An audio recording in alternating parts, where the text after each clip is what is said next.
Three immortalities in Chinese culture. In 549 BCE, during the spring and autumn period in ancient China, two statesmen sat face to face. One was Fan Xuanzi, the powerful chancellor of the state of Jin, proud of his noble lineage. The other was Xu Sunbao, the wise minister of the state of Lu. Fan Xuanzi, with the natural arrogance of a man from a great house, asked, "What, in your view, is immortality? Is it not that a person becomes immortal when his family continues generation after generation and rank and power pass from father to son?" Xu Sunbao paused for a moment and then gave an answer that would become the cornerstone of one of China's most enduring concepts. No, that is merely inheritance of status, not true immortality. True immortality lies in one of three achievements: establishing virtue, establishing merit, or establishing words. What never fades with time, that is immortality. From that day forward, these three pillars became a framework for a life of value. The brilliance of Xu Sunbao's insight lay in not rejecting the value of lineage, but expanding it. He suggested that if the continuity of blood is one form of permanence, the continuity of name, deed, and thought is a higher form of immortality. In other words, beyond who your ancestors were, what you yourself create also has a decisive share in your immortality. 1. Establishing virtue. When a person becomes the way itself, the highest and most difficult level. A person reaches this stage when his character and moral presence become so flawless and inspiring that centuries later, his name becomes synonymous with the good human and the complete human. Here, no material work remains, no specific phrase. Rather, the very existence of that individual turns into an embodiment of virtue. In the East, Confucius has shaped moral conscience for over 2 millennia, and Mencius revived the doctrine of humanity's innate goodness.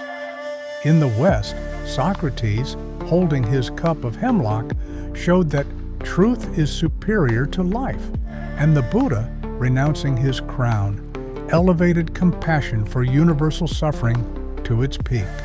These figures built no empires, led no armies, yet their moral presence was such that long after their deaths, they still call human beings towards self-cultivation. 2. Establishing merit, permanence through great action. The second level, perhaps the most visible. Here, a person carves his name into the arch of civilization through a tangible, history-making deed. A general who unifies borders, a physician who eradicates disease, a scientist who opens a new window to the world. In Chinese history, Qin Shi Huang united warring lands and laid the foundation of the Great Wall. General Yue Fei became a symbol of loyalty and patriotism, and Lu Ban, the legendary engineer, created wondrous tools that inspired for centuries. In other cultures, Alexander the Great carried Greek culture to India. Marie Curie unlocked the secret of radioactivity. Norman Borlaug, through the Green Revolution, saved millions from famine. Merit at this level leaves its effect immediately. History records it, and later generations benefit from its blessing. 3. Establishing words, living within the life of language. The last pillar, but not the least. At this level, immortality is achieved through creating thought, theory, poetry, or narrative. Books, poems, and philosophical systems become vessels that hold the author's spirit forever. Sun Tzu's The Art of War is still taught in military academies worldwide. Li Bai, the poet of wine and moonlight, and Du Fu, the poet of human suffering, live on in every verse. Beyond China, Shakespeare expanded the English language and his characters remain alive. Rumi, through his Masnavi, transcended the borders of Islam and Iran to explore the shared dimensions of human love. And Simone de Beauvoir, with The Second Sex, transformed the course of feminism. Enduring words become living beings in their own right. With each reader, they are reborn, and they continue their dialogue with history. When all three converge in one person, Wang Yangming. The pinnacle of the three immortalities, ideal appears when a single human being gathers all three pillars within himself.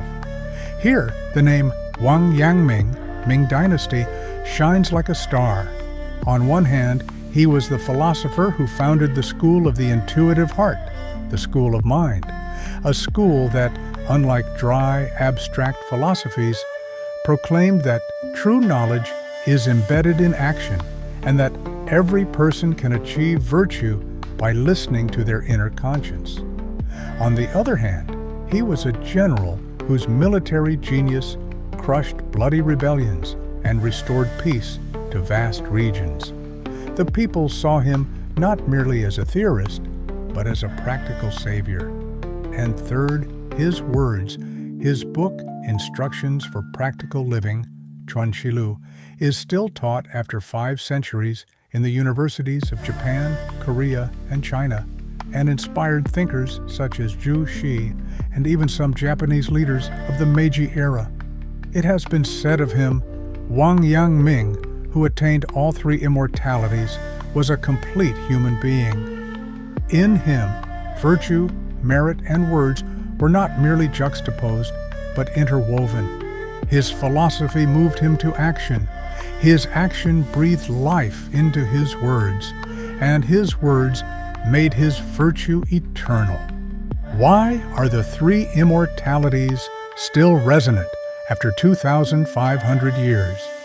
Fan Xuanzi, the powerful chancellor of Jin, asked his question from an honest attachment to his lineage and family, a question still alive in a corner of many of our minds.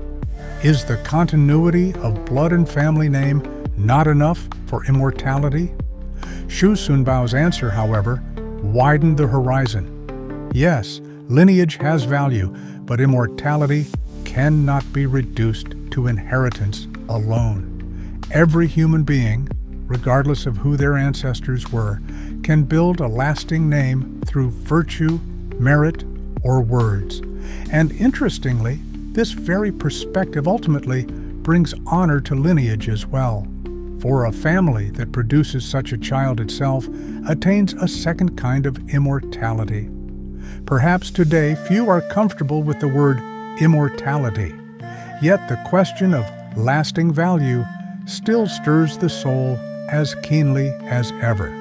And the answer of that wise minister of ancient China, after 2,500 years, remains as reassuring as ever. What never fades with time, that is immortality.